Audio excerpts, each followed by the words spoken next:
Hello everyone. तो जैसा कि आप लोग जानते हैं, अगर आप एलटी ग्रेड के लिए आवेदन कर रहे हैं तो प्री की परीक्षा एक बहुत बड़ी बाधा है। मुख्य परीक्षा में आप तभी पहुंचेंगे जब आप प्री परीक्षा को क्वालिफाई कर लेंगे। तो प्री की परीक्षा के लिए एक सटीक रणनीति बनाना आपके लिए बहुत ही आवश्यक है।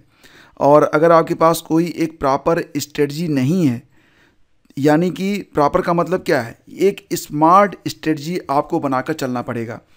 अदरवाइज ये परीक्षा जो है पास करना आपके लिए बहुत मुश्किल हो जाएगा। जैसा कि फ्रेंड्स आप लोग जानते हैं, इस बार जो एलटी ग्रेड की परीक्षा होने जा रही है तो इसमें आपके लिए प्री और मेंस दोनों होगा। तो प्रारंभिक परीक्षा एक बहुत बड़ा बैरियर है, इसको पास करना आपके लिए बहुत ही कंपलसरी है ताकि आप जो है मुख्य परीक्षा तक पहुंच सकें। तो इस वीडियो में हम बात करेंगे सबसे पहले तो प्री की परीक्षा आप कैसे क्वालिफाई करेंगे, प्री की परीक्षा के बारे में ही बात करेंगे और ये भी पढ़ेंगे कि जीएस की तैयारी हमें किस प्रकार से करनी है और साथ ही साथ जो आपका सब्जेक्ट है दोनों में कैसे बैलेंस बनाकर चलना है और कौन सा ज़्यादा महत्वपूर्ण होगा आपके लिए अगर आप इससे पहले आरओ या फिर कोई भी ऐसी प्रतियोगी परीक्षा में नहीं बैठ रहे हैं जिसमें आपने जीएस की एक प्रॉपर तैयारी की हुई है। अगर आप शिक्षक भर्ती बैकग्राउंड के हैं, अगर आप लगातार सिर्फ शिक्षक भर्ती ही दे रहे हैं, आप यूपी पीसीएस नहीं देते, आप आरओ नहीं देते हैं या फिर आप एसएससी नहीं देते हैं, यूपी ट्रिपल एससी नहीं देते हैं, तो ऐसी कंडीशन में आपके लिए एक बहुत सही रणनीति का होना बहुत ज़रूरी है। अदरवाइज़ ये परीक्षा प्री ही क्लियर नहीं होगा। मेंस आपका बहुत अच्छा तैयार हो सकता है, लेकिन जब प्री क्लियर नहीं होगा तो सारा मामला यहाँ पर आपका रुक जाएगा। तो दोस्तों यहाँ पर बात करेंगे कि प्री और मेंस के लिए आपकी प्रॉपर स्ट्रेटजी, एक उचित और स्मार्ट रणनीति क्या होनी चाहिए। तो सबसे पहले तो ये कि जीएस को लेकर बहुत सारे एस्पिरेंट बहुत दुविधा में हैं कि जीएस कैसे तैयार होगा। दोस्तों यहाँ पर आपको ये भी देखना चाहिए कि अगर आप प्री को क्वालिफाई कर रहे हैं तो जीएस का वेटेज कितना है और आपके सब्जेक्ट का वेटेज कितना है। तो सबसे पहले तो आप ये समझिए कि आपकी जो परीक्षा है ये कुल 300 अंकों की आपकी परीक्षा होने जा रही है, जिसमें 60 अंक यानी कि 30 प्रश्न आपके रहेंगे आपके जीएस से और 120 प्रश्न यानी कि कुल मिला के 240 अंक आपके रहेंगे विषय के। तो अब आप समझ गए होंगे कि इस परीक्षा के लिए आपका जीएस कितना वेटेज रखता है और आपका विषय कितना वेटेज रखता है। कहीं ऐसा ना हो कि आप अपना पूरा समय केवल जीएस में ही दे दें और विषय को आप तैयारी क्यों न कर पाएँ। दूसरी बात यह कि विषय ही आपको मुख्य परीक्षा में केवल सफलता दिलाएगा, जीएस का कोई भी मतलब वहाँ पर अस्तित्व ही नहीं है। ठीक है, तो यहाँ पर जो ये 30 प्रश्न आपके आने वाले हैं जीएस के लिए, इसके लिए एक स्मार्ट स्ट्रेटजी आपको बनानी पड़ेगी। फ्रेंड्स हम बात करें अगर सिलेबस के बारे में, तो फिलहाल जैसा कि आप लोग जानते हैं कि प्री और मेंस दोनों का सिलेबस आ चुका है। तो प्री और मेंस में जो सिलेबस आया हुआ है, अगर आप सिलेबस को यहाँ पर ठीक से एनालाइज करें तो सिलेबस में क्या दिया गया है, ये आपका सामान्य अध्ययन का पाठ्यक्रम है। और ये पाठ्यक्रम सबसे पहले तो आप समझिए क्या क्या है इसमें।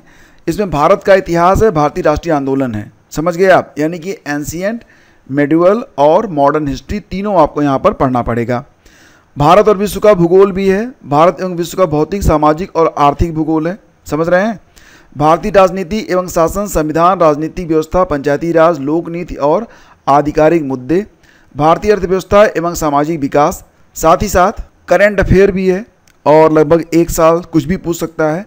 भारतीय कृषि से भी प्रश्न होंगे, सामान्य विज्ञान काफ़ी अच्छे लेवल का, प्रारंभिक गणित हाई स्कूल लेवल तक का। तो यहाँ पर जो ये आपका जीएस है, ये जीएस ही आपका सारा समय ले जाएगा अगर आप जीएस को प्रॉपर तरीके से बिल्कुल बेसिक से पढ़ना स्टार्ट कर देंगे।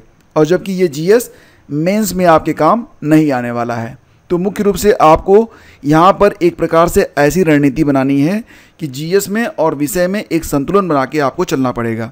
जीएस को आप इग्नोर नहीं कर सकते, जीएस को टोटली आप मतलब ऐसा नहीं कि हम जीएस पढ़ेंगे नहीं, केवल विषय पढ़कर भी आप इस परीक्षा को पास नहीं कर पाएंगे। लेकिन जीएस में भी आपके अच्छे खासे अंक होने चाहिए। लेकिन जीएस का सिलेबस इतना ज़्यादा है कि इसी को अगर आप पूरा समय दे देंगे तो फिर अगर आप यहाँ पर इम्बैलेंस क्रिएट कर दिए, यानी कि एक असंतुलन अगर आ गया आपके लिए, कहाँ पर, आपके विषय और आपके जीएस में, तो फिर जो मामला है वो बहुत ही ख़राब हो जाएगा। दोस्तों यहाँ पर आपको ये देखना पड़ेगा कि जीएस में जो सिलेबस है ये तो बहुत ही ब्रॉड है। पिछले साल का क्वेश्चन पेपर मैंने हल करवा दिया है, ये आप ज़रूर देख लीजिएगा क्योंकि पेपर बहुत ही स्तरीय था। ये 2018 का पेपर है जीएस का और इसको मैंने हल करवा दिया था। बहुत सारे बच्चों ने हल किया है। अगर आपने हल नहीं किया है तो अभी जाके ये वीडियो आप वॉच कर लीजिएगा। ये 2018 वाला पेपर है। इसमें जो प्रश्न पूछे गए थे कुल मिला के 30 प्रश्न जो पूछे गए हैं, तो फिलहाल इसके आंसर मैं नहीं दूंगा, लेकिन आपको यहाँ पर यह बताऊंगा कि किस टॉपिक से कितने प्रश्न यहाँ पर पूछे गए थे। तो कुल मिला के यहाँ पर 30 प्रश्न हैं। सभी प्रश्न बहुत ही स्तरीय थे और अगर आप इन 30 प्रश्नों को देखेंगे तो यहाँ पर आपको मैथ के भी कई प्रश्न बहुत ही लेवल के मिलेंगे। कुछ तो आसान आपको लगेंगे, लेकिन कुछ प्रश्न ऐसे हैं जो कि अगर आप गणित बैकग्राउंड के नहीं हैं तो फिर आप नहीं कर पाएंगे। मतलब ये कि क्या आप गणित पढ़ेंगे, क्योंकि यहाँ पर जो आपका सिलेबस है उसमें लिखा गया है कि हाई स्कूल स्तर तक का गणित। और मुझे लगता है ना कि हाई स्कूल स्तर तक का गणित इतना आसान तो नहीं है कि आप उसे 2-4 दिन में या फिर 2-4 घंटे में सीख लेंगे, तो काफ़ी टफ रहेगा। तो गणित को कैसे डील करेंगे, बाकी जो सब्जेक्ट हैं आपके यहाँ पर उनको कैसे डील करेंगे जीएस में, इस पर बात करते हैं। फिलहाल फ्रेंड्स आपको यहाँ बता दें कि ये जो 30 प्रश्न पूछे गए थे, इन 30 प्रश्नों की अगर हम यहाँ पर देखें कि किस टॉपिक से कितने प्रश्न पूछे गए, तो देखो यहाँ पर कुल प्राचीन इतिहास से जो प्रश्न पूछे गए थे इनकी संख्या इस प्रकार से थी। प्राचीन इतिहास से 3 प्रश्न हैं, मध्यकालीन से 1 प्रश्न है, स्वतंत्रता आंदोलन से 1 प्रश्न है। टोटल मिला के देखा जाए तो आपको यहाँ से इतिहास से कुल 4 प्रश्न आपसे पूछे गए थे। पॉलिटिक्स से कुल मिला के 3 प्रश्न पूछे गए थे। करंट से 5 से 7 प्रश्न, ध्यान दीजिएगा, करंट से सर्वाधिक 5 से 7 प्रश्न थे। और स्टैटिक जीके में यानी कि यहाँ पर जो मिसलेनियस होता है उससे मिलाकर कुल 5 प्रश्न यहाँ पर पूछे गए थे। इसमें जनसंख्या, नगरीकरण, उत्तर प्रदेश स्पेशल और भी बहुत सारे टॉपिक यहाँ पर सम्मिलित थे। विज्ञान से भी 3 प्रश्न थे और सारे प्रश्न जो थे वो लगभग बायोलॉजी पर आधारित थे। गणित से भी मैंने आपको दिखाया कि यहाँ पर गणित से भी 3 प्रश्न आपके पूछे गए थे। तो इस प्रकार से कुल 30 प्रश्न आपके हैं। अब यहाँ पर आप ये बताइए कि अगर गणित के इन 3 प्रश्नों को हल करने के लिए आप एसएससी वाला कोर्स स्टार्ट कर दें तो क्या ये आपका समय नहीं लेगा? विज्ञान के लिए आप कितना समय देंगे, स्टैटिक को कितना देंगे, करंट भी 1 साल के अंदर आएगा, पॉलिटी भी आएगी, स्वतंत्रता आंदोलन, मध्यकालीन इतिहास, प्राचीन इतिहास। तो एक एलटी ग्रेड एस्पिरेंट के लिए ये संभव नहीं है कि वो जीएस की तैयारी बहुत ही डीप तरीके से जाके कर सकें। अगर आप यहाँ पर आरओ दे रहे हैं, यूपी पीसीएस दे रहे हैं, यूपी SSC दे रहे हैं, एसएससी दे रहे हैं, तब ये आपके लिए आसान हो सकता है, तब ये आपने पढ़ा हुआ है। लेकिन अगर आप अभी तक केवल शिक्षक भर्ती के लिए ही तैयारी कर रहे हैं तो यहाँ पर एक समस्या तो आपके लिए है कि कैसे पढ़ें। अब इनकी बहुत डीप में स्टडी करने की मैं आपको सलाह बिल्कुल नहीं देने वाला हूँ, क्योंकि आपकी जो परीक्षा है संभवतः 3-3.5 महीने के बाद करवा ली जाए। और अगर थोड़ा समय और भी आपको मिलता है तो मेरी राय में आपको अपना सब्जेक्ट जितना हो सके उतना बेहतर तैयार करना चाहिए। कारण ये है कि सब्जेक्ट ही आपका प्री और मेंस दोनों में है। और एक बात और भी, आपकी जो फाइनल मेरिट बनेगी तो ये मेंस से ही बनेगी, मुख्य परीक्षा से ही बनेगी।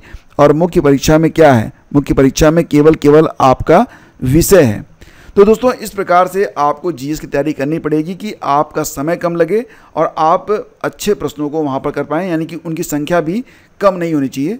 संतोषजनक स्थिति में आप 30 के 30 नहीं तो कम से कम 20 से 22 प्रश्नों को वहाँ पर सही सीख करके आ जाएंगे, तब भी जो है यह एक संतोषजनक आंकड़ा रहेगा। कुल मिला के मैं आपको बताऊँ तो जैसा कि आप जानते हैं कि प्री की परीक्षा में भी 40% की क्वालिफाइंग मार्क लगाई गई है, यानी कि कम से कम 150 प्रश्न यहाँ पर हैं।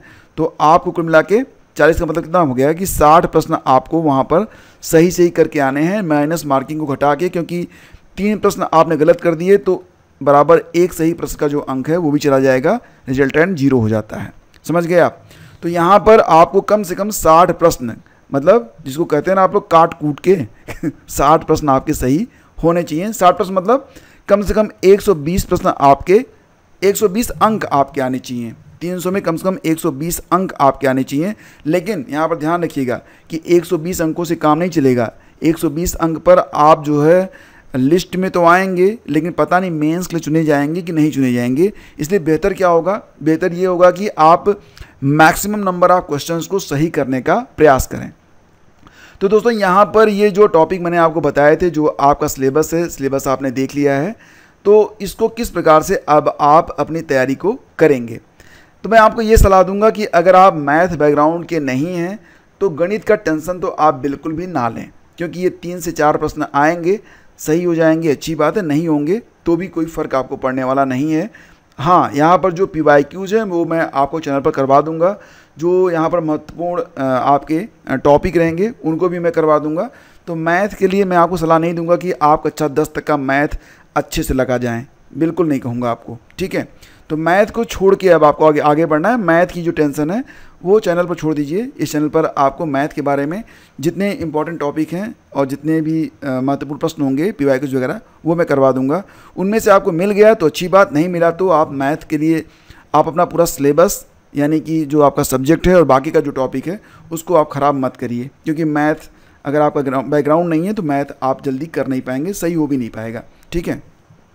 सामान्य विज्ञान के लिए भी मैं आपको सलाह दूंगा कि सामान्य विज्ञान की तैयारी के लिए आप सबसे बेहतर जो मार्केट में किताब उपलब्ध है जिसके बारे में आप लोग जानते हैं, तो वो किताब ही आपके लिए सफिशिएंट रहेगी। मैं यहाँ पर नाम नहीं ले सकता हूँ, लेकिन फिर भी आप समझ रहे हैं कि मैं कहाँ पर संकेत कर रहा हूँ, ठीक है। भारतीय कृषि, अब करंट के लिए, करंट की टेंशन भी आप छोड़ दीजिए। करंट के लिए आपको नोट्स यहाँ पर प्रोवाइड करवाए जाएंगे और मैं आपसे ये कहूँगा कि जनवरी से लेकर अब तक का जो नोट्स उपलब्ध करवाया गया है उसको तो आप अभी के अभी जाके डाउनलोड कर लीजिए। डिस्क्रिप्शन में लिंक दिया गया है और डेली कम से कम उसका 5 से 7 पेज पढ़ना अभी से स्टार्ट कर दीजिए, ठीक है। कुछ आंकड़े जो है ना वो क्रमशः बदल जाते हैं बाद में आगे चल के, तो उनको भी आपको क्योंकि अपडेट करना रहेगा। तो अगर आप अभी से पढ़े रहेंगे तो आगे वो आंकड़े जब बदलेंगे तो आपको कोई दिक्कत नहीं होगी। मतलब आंकड़े बदलते नहीं हैं, कुछ चीज़ें होती हैं जो कि समय के सापेक्ष मतलब थोड़ा बहुत बदलाव आ ही जाता है, बस उसी प्रकार से होता है। लेकिन जनवरी से लेकर अब तक का जो करंट है उसको आप अभी जो है जाके डाउनलोड करिए और उसको पढ़ जाइए। बाकी जो है यहाँ पर भारतीय कृषि, तो भारतीय कृषि पर साथ ही साथ जो आपका यहाँ पर बाकी का टॉपिक दिया गया है इस पर भी आपको वीडियोज़ और नोट्स यहाँ पर प्रोवाइड करवाए जाएंगे। भारत का इतिहास, भारतीय राष्ट्रीय आंदोलन, इनमें तीनों जो आपके इतिहास के पोर्शन हैं इस पर भी, भारत और विश्व का भूगोल इस पर भी, भारतीय राजनीति, शासन और जो पॉलिटी है, भारतीय अर्थव्यवस्था जो भी है, तो यहाँ पर प्रयास किया जाएगा कि आपकी क्लासेज चलवाई जाएँ। और एक बात और बताइए कि क्या आप पेड बैच लेना पसंद करेंगे? बहुत मामूली, मतलब 400, 500, 600 रुपये पर। कारण ये होता है ना कि जो टीम होती है, जो लोग नोट्स तैयार करते हैं भाई, उनको कुछ पे करना पड़ता है, ठीक है। तो अगर आप कहें तो एक पेड बैच स्टार्ट किया जाए जिसमें पहले तो आपकी क्लासेज होंगी, उसके बाद आपको सारी PDF उसी में डाल दी जाएगी, आपको सारी PDF मिलती रहेगी, तो आपको नोट्स बनाने की झंझट नहीं रहेगी, प्रिंट आउट लेके आप अपनी तैयारी कर पाएंगे। ये मतलब आपसे बस जानना चाहता हूँ कि कितने लोग एग्री करते हैं, ठीक है। पहले कमेंट में मैं आपको इसके बारे में एक पोल करूँगा, तो उस पर जाकर प्रतिभाग कर लीजिएगा। दूसरी बात ये है कि यहाँ पर जो भी टॉपिक दिए गए हैं तो इनके लिए कौन सी किताब आप प्रेफर करेंगे। देखो, मैं ये बिल्कुल नहीं कहूँगा कि आप बहुत मोटी मोटी किताबें ले आइए GS के लिए, क्योंकि अब ये पॉसिबल नहीं है। जो भी पढ़ना है मैक्सिमम आप प्रयास करिए कि आपका जो सब्जेक्ट है उसमें आप अपना बेस्ट कर पाएँ। बाकी एक बेसिक बुक जो आती है जिसमें सभी पोर्शन रहते हों, जैसे कि आपने देखा है ना, मार्केट में बहुत सारी ऐसी किताबें उपलब्ध हैं जिसमें आप देखेंगे तो आपको हिस्ट्री भी, ज्योग्राफी भी, मॉडर्न के हिसाब से, इसके अलावा जो इकोनॉमी है, पॉलिटी है, सारी चीज़ें, सारे मैटर कंसाइज रूप में, संक्षिप्त रूप में दिए गए होते हैं। वो किताब आपके लिए परफेक्ट हो जाएगी। 2-3 किताबों के लिंक मैं आपको डिस्क्रिप्शन में डाल दूंगा, आप चाहें तो उसको ले लीजिए, या फिर जो भी किताब आपको पसंद आए जिसमें ये सारे टॉपिक दिए हुए हों वो किताब लेके अब आप पढ़ना शुरू करिए। और कौन सी किताब लेंगे? वही किताब लीजिए जो आपको सरल लगे। बाकी इस चैनल पर आपके लिए सारे टॉपिक पर वीडियोज उपलब्ध रहेंगे जिसकी PDF पेड ग्रुप में जाएगी। अगर आप ज्वाइन कर लेंगे तो आपको PDF भी मिलती रहेगी। और प्रयास ये रहेगा कि आने वाला जो समय है उसमें पूरा प्रयास किया जाए कि आपका जो सिलेबस है वो बहुत जितनी जल्दी हो सके कंप्लीट करवा दिया जाए, ताकि रिवीजन का भी समय आपको यहाँ पर मिल सके। तो दोस्तों, ये है सामान्य अध्ययन शुरू करने से पहले हमारी जो यहाँ पर बातचीत हुई और जो भी मेरी राय है। फ़िलहाल यहाँ पर आप कितने एग्री हैं, कितने डिसएग्री हैं, आप कमेंट करिएगा और आपकी राय हमारे लिए बहुत महत्वपूर्ण है।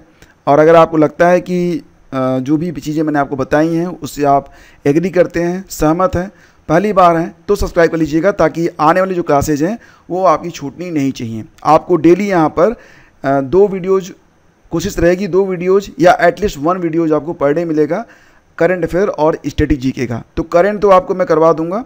और रही बात स्टैटिक की, तो स्टैटिक में सबसे पहले तो मैं सोच रहा हूँ कि आपको टॉपिक वाइज यहाँ पर सारे वीडियोज़ दिए जाएँ, मतलब हर सब्जेक्ट का जो टॉपिक वाइज वीडियो है वो दे दिया जाए, ताकि आप छोटे छोटे टॉपिक हैं उसको कवर करते हुए आगे बढ़ें। और फिर कुछ MCQs भी मैं आपको करवाने का प्रयास करूंगा, ताकि कुछ प्रश्न भी जो कि PYQs रहेंगे, पिछले साल के रहेंगे, या फिर बन सकते हैं, नए प्रश्न बन सकते हैं, तो क्विज भी यहाँ पर चलती रहेगी। तो हम पूरा प्रयास करेंगे कि आपका GS में 30 में कम से कम 25 प्लस अंक आएँ। बाकी हमारी मेहनत और आपकी मेहनत मिलकर सब कुछ साकार करेगी, और सफलता की आप सभी को अग्रिम शुभकामनाएं, बहुत सारी बधाई। मिलते हैं आपसे अगले वीडियो में। Thank you.